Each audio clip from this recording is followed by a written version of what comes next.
안녕하세요. 니르연구소의 이한경입니다. 2020년 7월 31일 잠재적 위험 체크를 진행하도록 하겠습니다. 파란색인 이유는 하락을 경계하기 위해서 올렸다는 거 아시고 계시죠? 지난주부터 했지만 지난주에 반등이 나와서 그나마 숨통을 틔울 수 있었고요. 여러분들 충분히 익절도 하셔가지고 현금 보유 계속 하셨을 거라고 생각하는데요. 이 분위기가 최소한 6개월에서 1년 정도는 유지가 돼야 된다라고 보시면 됩니다. 작년에도 힘들다고 얘기했지만 이제부터는 진짜 본격적으로 힘든다 그런 느낌으로 가시면 될 것 같고요. 우선 추천주들도 목표 수익률까지 팍 도달하기 힘들고 이 과정을 거쳐야만 아마 목표 수익까지 도달하지 않을까라고 보고 있습니다. 이렇게 보시면서 대응하고요. 중장기 기반에서 투자를 하다 보니까 단기적인 사항들, 위험 사항들 다 체크를 해드리는 거고 헤지 펀드처럼 하락에도 베팅을 하시고 원자재도 펀드 베팅 하시면서 대응을 해주시면 됩니다. 하나씩 살펴보면요. 잠재적 우연 체크에서 저는 실적 발표에 이제 물음표를 때립니다. 왜냐하면 7월부터 8월 한 10일까지는 좋은 기업들이 발표를 합니다. 그래서 긍정적이에요. 우리나라도 그렇고 외국 기업들도 그렇고요. 그러나 8월 한 10일 이후부터 발표되는 실적들이 우리가 상상을 초월할지 넘어서서 하락이 나올 수 있다는 거 꼭 생각해 주시면 되고요. 그래서 여러분들이 턴어라운드 되는 기업들 위주로 지금은 접근을 해야 된다는 거 생각해 주시면 됩니다. 금리 인상과 양적 기축인데 금리 인상보다 무서운 게 양적 기축입니다. 돈이 해소가 돼버리는 거죠. 이게 제일 무섭다라고 보시면 되고요. 9월 금리 인상 대비를 해야 되고요. 이때 이제 금리 인상을 안 하면 오히려 더 위험한 거고요. 금리 인상을 제대로 0.5pp는 저는 괜찮다라고 보고 있고, 뭐 0.25pp도 나쁘진 않다라고 봅니다. 그러니까 이거 두 개 중에 하나라도 나온다면 괜찮은데 이걸 안 하게 되면 이제 캐치업 마크를 때려야 돼요. 경기 침체 가능성이 진짜 위험하나? 그러면 부러질 수도 있다라고 봅니다. 이제 마지막 하락은 부러지는 하락이거든요. 이건 마진 콜라하고 뭐 반대 매매를 넘어서서 그런 게 나오는 시점이라고 보면 되는데 그러니까 코로나 할 때 겪으셨잖아요. 이번에 투자하시는 분 혹은 코로나 할 때 그런 상황이었다는 거 아시는 분들 많으시죠? 그래서 현금 보유 계속 말씀드리고 빌려서 투자하지 말자라고 계속 말씀드리는 겁니다. 그게 안 나오는 게 연착륙입니다. 안 나오는 게 연착륙인데 지금은 이걸 대비를 하는 시점인 겁니다. 아시겠죠? 지금은 연착륙이면 오케이. 내 가진 포트폴리오 수익률 나겠구나 하고 가는 거고요. 이게 부러지는 상황이 왔을 때를 대비하는 시점이 지금 이 순간이다. 지금부터 1년에서 2년이다라고 보시면 될 것 같아요. 네, 이거를 준비하는 사람과 아닌 사람의 결과물은 완전히 다르다라고 보시면 될 것 같고요. 신흥국 신용위험입니다. 인플레이션하고 금리 인상 리스크 둘 다 같이 연결돼 있는 거고요. 여기서 이제 하나씩 더 살펴볼 겁니다. 스태그플레이션과 리세션 우려에 대해서 이제 그 블루 그 음, 어, 그 해외 기사인데 이게 막 생각이 안 나네요. 제가 이제 자료를 갖고 와서 전망치, 올해 전망치가 나왔거든요. 그거 한번 더 확인해 보도록 하겠습니다. 그다음에 코로나 재확산이 원이고요. 그다음 러시아 우크라이나 전쟁은 영향력은 줄어들지만 천연가스와 인플레이션 원유, 그러니까 인플레이션을 만들어낼 수 있는 그 요인, 그리고 정전협정으로 가야 되는데 그까지 가는 과정이 쉽지는 않을 거예요. 우리나라도 남북전쟁 하고 난 다음에 뭐죠? 6.25 전쟁 하고 난 다음에 3년 걸렸잖아요. 실제로 전쟁은 1년 반 정도 만에 거의 끝난 상태인데 뭐 지지부진하게 협상을 했죠. 그러니까 그게 일어날 수 있고요. 그 다음에 러시아가 천연가스 짱 그런 거, 그 다음에 이탈리아는 이 천연가스를 벗어나겠다는 거, 이 벗어나게 하는 방법이 하나밖에 없는 것 같아요, 저는. 그러니까 태양광 아무리 늘려봤자 원자력한테 안 되거든요. 태양광과 원자력은 투트랙으로 대응을 한다라고 보시면 될 것 같습니다. 그 다음에 가상화폐입니다. 자본시장과 동자가 줄어들고 있기 때문에 아마 다음 주부터는 가상화폐는 잠재적 위험에서 빠집니다. 잠재적 위험에서 빠지고 가상화폐와 관련된 내용은 일시향으로만 알려드릴 예정입니다. 가상화폐가 급락이 나온다고 해도 자본시장이 급락이 나올까? 그거에 대한 동조하는 이번에 일론 머스크가 비트코인 팔면서 조금 줄어들었다고 보고요. 만약에 거기서 새롭게 매수가 들어온다면 다시 볼 것 같아요. 실제로 이제 동조화가 깨졌 이후로부터는 가상화폐가 급락이 나오든 급등이 나오든 오히려 가상화폐가 여기 있는 금리 인상에 따른 자본 수축이 좀 줄어들면 경기가 좋아질 거랑 같이 올라가는 가상화폐가 선제적으로 땡겨가는 게 아니라 위험 요인이 아니라 후발적인 요인으로 바뀌고 있다. 이렇게 봐주시면 됩니다. 그래서 다음 주부터는 아마 뺄 가능성이 높다. 그리고 가상화폐 투자는 더 전문적으로 하시는 채널들이 많아요. 그거는 네이버 카페 같은데 그냥 간단하게 제 네이버 카페에 올려드리도록 하겠습니다. 실적 발표입니다. 실적 발표가 무서운 게 8월 10일 전후까지는 실적이 양호하게 나와요. 실적이 안 좋아도 다음 분기 괜찮습니다라는 발표하면 시장이 믿어줍니다. 그 다음부터는 안 믿어요. 그러니까 이게 안 좋은 기업일수록 실적 악재를 전망을 제일 안 좋게 하는 거고요. 왜 셀인 메이라는 5월에 팔라고 하냐면요. 5월에서 10월 넘어가는 이 과정이 제일 실적이 안 좋게 나오는 시즌이기도 합니다. 그렇게 봐주시면 되고요. 미국 주식 이익 추정치 악화가 됩니다. 이렇게 나왔죠. 3분기에 실적이 더 악화된 거 보이시죠? 왜냐하면 이제 그 소비 여력이 없어지다 보니까 그래요. 소비 여력. 그러니까 예를 들어서 옛날에는 100이 있으면은 뭐 이것도 사고 저것도 사고 했지만 지금 100은 그만큼 아니고 한 물건 두 개밖에 못 삽니다. 그러면 결국에 성장하기 힘들겠죠. 네, 그렇게 봐주시면 되고요. 에너지가 이만큼 성장해요. 에너지. 에너지 빼고 나면 다 안 좋아요. 이렇게 보시면 되죠. 그러니까 가격 전가가 되는 기업들만 좋아지는 거고 혹은 흑자 전환. 새롭게 사람들이 물건에 대해서 쓰기 시작하는 거. 최근에 이제 한산 맞죠? 한산이라는 영화관이랑 그 영화관 일대, 그다음 마트 그런 곳들이 다 이제 사람들 돌아다니시거든요. 그거 보시면은 이제 그쪽에서 소비가 일어날 수 있거나 바깥 활동에 대한 소비가 나올 수 있겠구나. 코로나는 감기로 전환되고 있고 독감입니다. 독감. 독감으로 전환되어 있고 이거를 심리적으로는 우리가 충격이 있기 때문에 못 벗어나지만 이 충격에서는 2, 3년이 걸리겠죠. 예, 그때 이제 반등이 나오는 건데 파동이 이렇게 되겠죠. 네, 이런 식으로 넘어갑니다. 처음에 그러니까 이거 아니겠네요. 급락이 나오고 이렇게 된 거죠. 이제 위로 올라가는 그런 모양이 나올 거다라고 보시면 되고요. 금리 인상입니다. 이만큼 벌어졌기 때문에 어떻게 되겠어요? 수렴이 되겠죠. 이게 벌어졌다는 게 아니라 그러니까 여기 있는 퍼센티지랑 여기 합니다. 이익률은 떨어지고 있는데 주가는 올라가는 이상한 현상이죠. 그러면은 잠시 내려와서 조정 받아야죠. 잠시 내려와서 조정 받아야 됩니다. 자본력이 없어진 건 아니거든요. 그래서 올라가고 있는 거고요. 그러니까 기존에 만들었던 화폐 가치 유동성이 지금 이렇게 만들어고 이 하락은 화폐로 찍어 누른 겁니다. 화폐로 숏을 치는 거죠. 많은 사람들이 매도를 쳤기 때문에 공매도도 쳤고 그래서 급락이 나온 거고 그 시점이 어디냐면 여기입니다. 그러니까 금리 인상기입니다. 여기가 2020년이고 2019년도 넘어가는 이 시기에 금리 인상기였거든요. 그래서 이게 나온 거고 요게 이거랑 가까워지지 않을까. 그러니까 음봉 큰 거 나오고 양봉 한 거 나왔죠. 그다음에 음봉 나왔다가 양봉 나오는 이 모양을 이제 8월에는 음봉 나왔다가 그 다음에 양봉 나오는 그런 모양이 나오지 않을까. 그리고 다시 내려옵니다. 내려와서 경기 침체를 만나고 올라가는데 경기 침체 만나고 이제 금리 인하기 하고 있는데 어떻게 되세요? 코로나 터져가지고 더 많이 풀면서 이걸 탈출한 거죠. 그러니까 지금 여기는 여기랑 그냥 똑같다라고 보시면 될 것 같고요. 그래서 박스권 안에서 움직일 겁니다. 그래서 박스권 안에서 움직이는 이 구간에서는 여러분들이 어떻게 해야 된다고요? 그러니까 우선 추천주 종목들은 최소 저는 50에서 100을 생각하고 들어가는 종목들이고요. 그런 종목들 아닌 경우에는 일반 종목은 여러분들이 그냥 여러분의 그 그거만큼 수익을 내시면 돼요. 2에서 10%라고 얘기를 했죠. 그러니까 10% 이상 내면 더 좋지만 익절만 하시면 돼요. 손절을 하는 게 안 좋은 거거든요. 주식 투자는 그 자체는 그렇게 보시면 됩니다. 선물 옵션은 전혀 다른 거고요. 주식 투자는 여러분이 레버리지만 안 쓴다면 그 기업의 미래 가치와 그 다음에 인플레이션, 저는 인플레이션에 대해서 투자를 하는 거예요. 물가의 상승 분만큼 주가는 올라간다고 생각하거든요. 못 올라가는 종목은 잘라내야 되는 게 맞아요. 그러나 본전을 준다는 거죠. 그 본전의 의미가 2%입니다. 그리고 보시면서 대응을 적절히 해주시면 됩니다. 실적 발표가 제일 중요한 거예요, 1번. 그러니까 지금은 그 구간 안에 들어가 버렸다라고 보시면 될 것 같고요. 앞으로도 요 구간들 나올 때 제가 이제 더 적절하게 하게끔 하겠습니다. 그리고 이제는 저도 이제 실험을 거의 다 끝냈기 때문에 주식 파트에 대해서 좀 더 보강을 하면서 여러분들의 계좌부를 계속 늘려나가도록 노력하겠습니다. 금리 인사가 양적 견책인데 저는 3.25가 맥스지 않을까. 여기서 3.25, 3.5%까지 얘기를 하는 겁니다. 염준이 이제 2.5까지 왔고 역전이 됐자고 했지만 우리는 다음에 올릴 거니까 관계는 없는 거고요.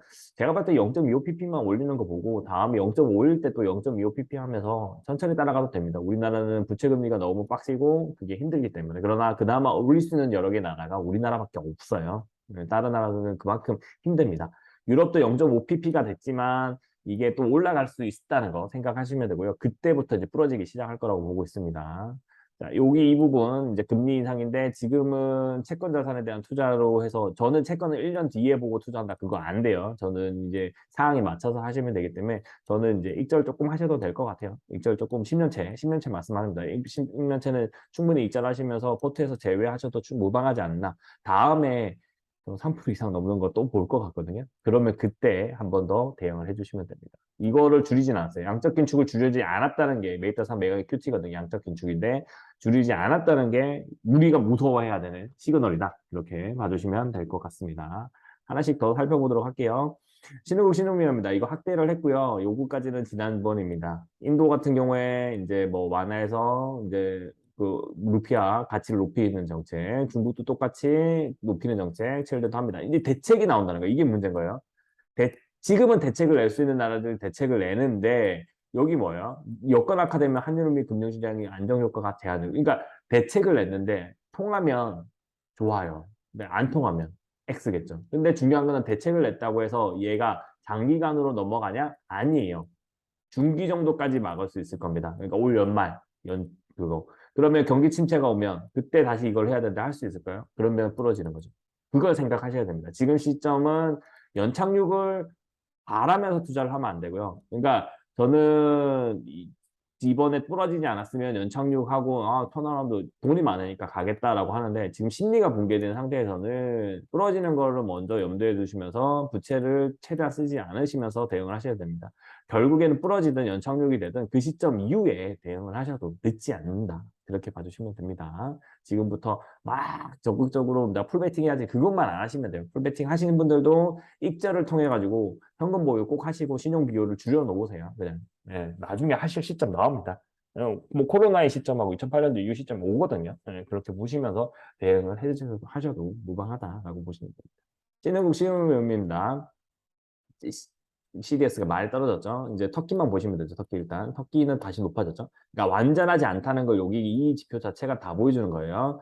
그다음에 브라질은 떨어졌죠. 원자재 가격이 조금 올라와줬거든요. 그런 부분이 있고 그리스. 그러니까 터키가 좀 문제긴 하네요. 실제로.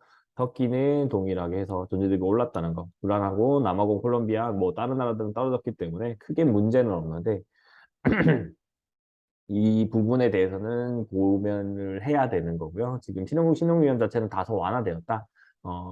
제가 볼 8월 한 초선까지는 그래도 뭐 떨어지는 많이 안 떨어지고 왔다 갔다 와리가리 계속 할 것 같거든요. 그러니까 크게 무리 없이 투자는 하시고 익절하고 순환매가 일어날 거기 때문에 크게 무리는 없는데 8월 초선 이후가 이제 위험해질 수 있다. 그거 보시면서 대응을 하시면 되고 우리나라 CDS 많이 떨어졌죠. 긍정적입니다. 이 부분이 상당히 긍정적으로 작용될 수 있다라고 보시면 됩니다. 스태그플레이션과 리세션입니다. 여기까지가 지난주 자료고요. 연착륙입니다. 연착륙이 제일 중요한 건데, 그러니까 금리 인상 급락이 안 나오고 지금 우리는 300을 지키면서 바닥을 락바텀 만들어서 올라가면 되는 건데, 이게 깨질 수도 있다는 걸 염두해 주면서 우리가 대응을 하는 거예요. 깨지면은 좀 세게 깨질 거예요. 그때처럼. 그러니까 330대에서 50을 빠지면 280까지 가버리면 한 방에. 그러면 또 스트레스 받잖아요. 그러니까 그거 꼭 염두해 주시면서 1년간은 조심스럽게 대응을 한다라고 보시면 됩니다. 그리고 이게 마지막이에요. 이게 마지막. 근데 이 280을 잡으면 안 되겠죠? 이때는 부러져서 날아가는 거기 때문에 반대 매매뿐만 아니라 그 사이드 카드까지 나올 수 있어요. 그 생각하시면 됩니다. 금리 인상과 양적 기축의 영역은 1, 2년 내에 본격적으로 나타나요. 그래서 연착륙을 위해서는 기술 혁신이나 국제 공조, 새로운 산업입니다. 새로운 산업으로 될 수 있는 만한 거 뭘까라고 생각을 하면 결국에는 전기차입니다. 이 전기차가 수준이 달라지는 겁니다. 이거는 실생활에 그냥 예전에 스마트폰 같은 효과가 와야 돼요. 지금의 차의 수준 갖고는 안 됩니다. 그러니까 이걸 안 사면 생활을 할 수 없는 상황. 그렇게 돼야 되고요. 근데 여력이 없으면 안 되겠죠. 그러면서 부가가치를 많이 창출할 수 있어야 되고요. 난 플러스 알파는 이제 원유 가격 하락. 그럼 국제공조잖아요. 원유 가격 하락, 그래서 인플레이션 잡히는 거. 인플레이션이 그냥 스무드하게 잡히는 겁니다. 이게 필요합니다. 그리고 최악의 경우인데요. 러시아가 뭐 원자력 뭐 원폭 그런 거 없이 그냥 끝나야 돼요. 그러니까 알아서 그냥 잘 스무드하게 협상하면서 잘 넘어가야 돼요. 이 문제 아직 남아있다는 거 생각하시면서 주셔야 됩니다. 자, 그 다음에 S&P 주가에 대한 예측치인데요. 지지난주에 나왔었는데 제가 간과하고 있어갖고 제가 한긴 한 겁니다. 뱅커버 메릴린치는 3,600까지 보고 있고요. 4,800 여기 보고 있죠. 그 다음에 3,900, 4,300 이렇게 수치가 이제 갱신화되어 있는 거고요. 모건 스탠리가 제일 안 좋게 보고 있고 얘는 3천까지도 보고 있습니다. 실질적으로. 그러니까 이 수치로 봤을 때는 전반적으로 시장 분위기가 썩 좋지는 않구나. 그렇게 보시면 되는데 지금 얼마죠? 4,100 언저리까지 와 있어요. 그러니까 결국에는 중립 구간까지 와 있어요. 저점과 고점의 사이에 딱 와 있는 거기 때문에 방향성, 연말의 방향성은 전혀 알 수 없다. 우리가 기대할 수 있는 거는 중간 선거가 있기 때문에 중간 선거 기간 전에 민주당이 정권 유지 차원. 제가 왜 그 시장이 부러졌을 때 좋다고 얘기하냐면 정권 유지가 가장 크거든요. 모든 정부는. 그러면 그걸 위해서는 금리 인하 정긴 정책을 동시에 같이 펼친다. 이렇게 봐주시면 되고요. 지금은 그게 아니죠. 미국 경기가 좋다 보니까 강하게 때리고 있다. 이렇게 봐주시면 될 것 같습니다. 전반적으로 이제 지금 저점 마이너스 40%에 거의 육박할 만큼 떨어진 것도 안 되는 반등이 나오고 있는 거고요. 6개월 뒤에는 더 올라간다고 하니까 내년 1월까지 상승 추세, 그러니까 우상향하는 이런 모양을 나와줄 수 있는 거고요. 실적 발표로 나올 때 이제 급락이 조금씩 나오는 거지 부러지는 하락이 이번에 나온다는 건 아니라는 거 꼭 생각해 주시면 됩니다. 단 이제 이거의 결과물로서 1, 2년 후에 부러지는 하락이 나올 수 있기 때문에 그걸 조심하자는 거예요. 알겠죠? 그걸 금리 인상과 그 양적 긴축에 따른 부러지는 하락은 내년도에 나올 수 있기 때문에 조심하자. 그걸 꼭 생각하시면서 대응을 해주시면 됩니다. 코로나 재확산입니다. 7만 명에 10만 명대가 나왔고 여기 10만 명 나왔었죠. 10만 명이고 아마 다음 주가 이제 중요한 건데 검사비 5만 원이 커드를 만들고 있는 겁니다. 심리적으로 붕괴되지 않게끔 이게 아마 관리될 것 같고요. 12만 명을 강력하게 돌파하면은 또 조정 한번 나갔다 나가는 거고요. 그다음에 나이 드신 분들이 이제 안 걸리시게 하셔야 됩니다. 감기약 배랑 고려를 한번 해야 되는데 진짜 이걸 또 돌파해버리면요. 그 정도까지는 안 될 것 같습니다. 그래서 이거는 서브에서 계속 이제 다뤄드리는 정도만 되고 그 요거 표만 계속 공유를 해드리도록 하겠습니다. 러시아 우크라이나 전쟁인데요. 여기 빼졌죠. 우리나라는 다 타격을 받았기 때문에 원자재 가격도 그거고요. 요거 뉴스가 큽니다. 이 뉴스가 그러니까 러시아산 가스부터 독립할 거라는 뉴스는 우리나라 조선업황한테도 좋은 거고 해운업황한테도 좋은 거다라고 보시면 됩니다. 이 두 가지는 기존 상실로 가는 거고요. 러시아 쪽에서 가스관은 망할 수도 있겠다. 이제 과거의 유산으로 될 수도 있겠다라고 보시면 됩니다. 이게 전쟁이 만들어진 러시아 경제 파탄의 원인이 될 겁니다. 러시아가 경제적으로 지수가 안 빠진 이유는 외국인 사람들이 못 팔게 막고 있어요. 공매도 금지. 예, 그렇기 때문에 이제 영향을 미치는 거고요. 그래서 이결 협상을 하더라도 과연 넘어갈 수 있을지에 대한 의문이고, 그래서 지가 공제 물려도 모르는데 러시아인데 조심해야 되겠죠. 이 부분이 큽니다. 예, 이 부분이 큰 거고 러시아니까 자체적으로 안에서 무너져가지고 자연스럽게 파출하면은 괜찮은데 그게 아니고 바깥으로 해코지를 하려고 하면 해코지가 가능하다는 거. 잠재적 위험에서 서브에서 아마 사라지지 않을 겁니다. 빼려고 했는데 뺄 수가 없겠더라고요. 그렇게 보시면 되고요. 이렇게 천연가스 공급 중단하면 힘듭니다. 이렇게 봐주시면 될 것 같고요. 가상화폐입니다. 잠재적 위험이 아니고 서브인데요. 다음 주부터는 이제 빼서 대응을 한다고 했죠. 실질적으로 이제 추천 종목에 가까웠던 AMD와 엔비디아는 상당히 많이 복구가 됐습니다. 이거가 거의 오기 저점일 때 괜찮다고 말씀드렸던 종목들이고요. 더 떨어지기는 힘든 종목들이었는데 인텔만 더 떨어지고 있죠. 인텔만 강하게 못 올라가고 있고요. 실질적으로 인텔을 AMD가 이기고 있는 그런 모양새입니다. 실적이 AMD가 더 좋을 수도 있어요. 그다음에 리플, 그다음에 이더리움, 비트코인. 이더리움이 강하게 반등이 나오면서 여기까지, 그러니까 이번에 급락이 파동하기 전점으로 돌아갔고요. 아직 비트코인과 여기는 회복을 못 하고 있죠.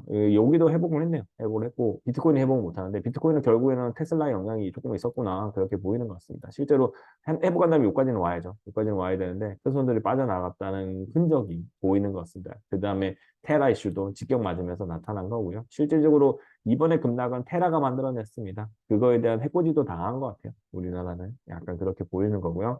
반도체 지수로 보시면은 거의 복귀가 됐죠. 복귀가 되는데 재밌는 건 이 반도체 지수는 나스닥이나 이게 다우존스, S&P만큼 못 올랐어요.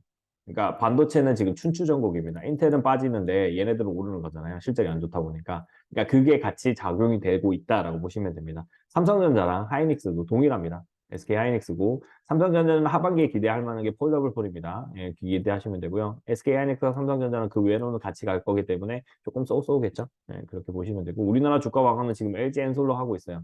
그래서 무섭습니다. 저는 지금 개인적으로 무서워요. 급락 언제든지 때릴 수 있다고 보고 있기 때문에 LG 엔솔은 40만 원 이상일 때 일부 매도하시는 걸 추천해드리고요. 3자 보면은 다시 한두 개를 사기 시작하셔도 되긴 한데 저는 비춥니다. 조금 있다가 보자고. 조금 있다가 보고 어차피 내년도 부러졌을 때가 더 좋은 가격이지 않을까. 그러니까 내년도 안 부러졌을 때도 좋은 가격 줄 거라고 보고 있고 퍼가 100이에요. 퍼가 100인데 이 퍼를 200으로 만들진 않을 거예요. 우리나라에서. 네, 그거 보시면 돼요. 퍼가 100이라는 거는 1조짜리 회사가 지금 거의 100조가 있다라고 보시면 됩니다. 1조 순이익이 나는 회사가 100조짜리인데 여러 가지 모습으로 LG에서는 안 좋게 보고 있기 때문에 조심스럽게 대응을 해주시면 됩니다. 올라도 유혹당하지 마세요. 네, 이 외에 여기에 납품하는 회사들은 긍정적이고 그렇게 봐주시면 됩니다.